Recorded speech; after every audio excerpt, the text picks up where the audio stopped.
Mengenal jati diri senantiasa menciptakan keikhlasan dan juga kecintaan terhadap sesama. Terkadang tidaklah mudah. Karena itulah belakangan ini banyak diadakan pelatihan yang tujuannya untuk mengenal diri sendiri. Termasuk diantaranya program pelatihan yang disebut The Seven Awareness. Program yang dibuat oleh Master Trainer Nanang Kosim Yusuf sejak 3 tahun lalu ini tujuannya ingin menjadikan para pesertanya sebagai manusia yang lebih baik.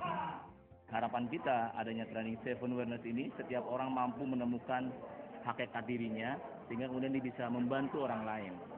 Karena di training kita ada 7 yang kita bahas, dari mulai thinking, awareness of thinking, orang bisa menembus batas-batas pikiran dari yang tidak mungkin menjadi mungkin.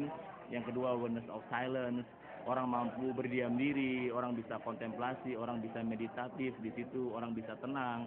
Yang ketiga, awareness of success, orang bisa menemukan kekuatan cinta dalam hidupnya. Kemudian awareness of soul, orang bisa mengenal jiwanya.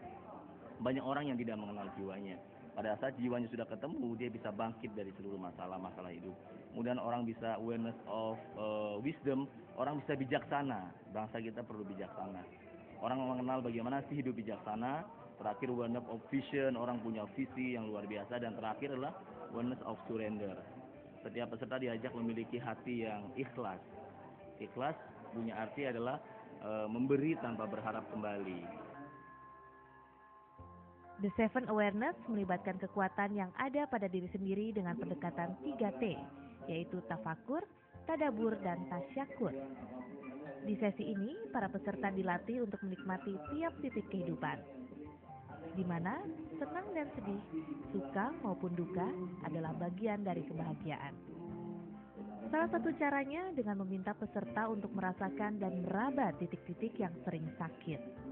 Namun, mereka diminta untuk bersyukur dan menikmati rasa sakit tersebut, bukan mengeluh.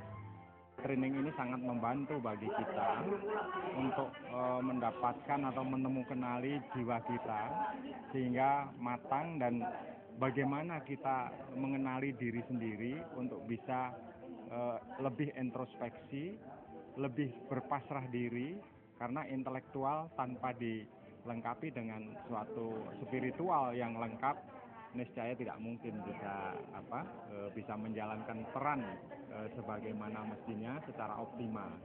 Saya merasakan sesuatu hal yang bagi saya maknanya amat sangat gitu, karena saya menjadi saya merasa diri saya agak berubah, lebih sedikit lebih agak meredam emosional saya bisa lebih ikhlas dalam menerima segala yang pernah terjadi pada masa lalu saya. Peserta pelatihan datang dari berbagai kalangan dan daerah. Saya berharap dengan metode yang dikembangkan oleh Pak Nanang dalam materi The Seven Awareness ini, saya ingin berbagi dengan mereka juga. Suatu hari nanti saya ingin mengajak Pak Nanang bisa berbagi dengan teman-teman kita di Aceh sana, bisa berbagi bagaimana kita proses menyadarkan diri.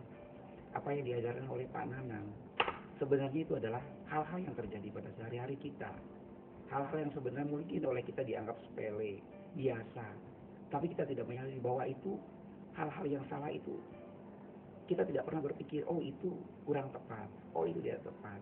Kebiasaan-kebiasaan yang selama ini kita lakukan sebenarnya tidak tepat, kurang tepat. Nah, Pak Nanang dengan The Seven Awareness ini membantu kita menyadarkan bahwa oh ini mestinya begini, oh ini mestinya begini.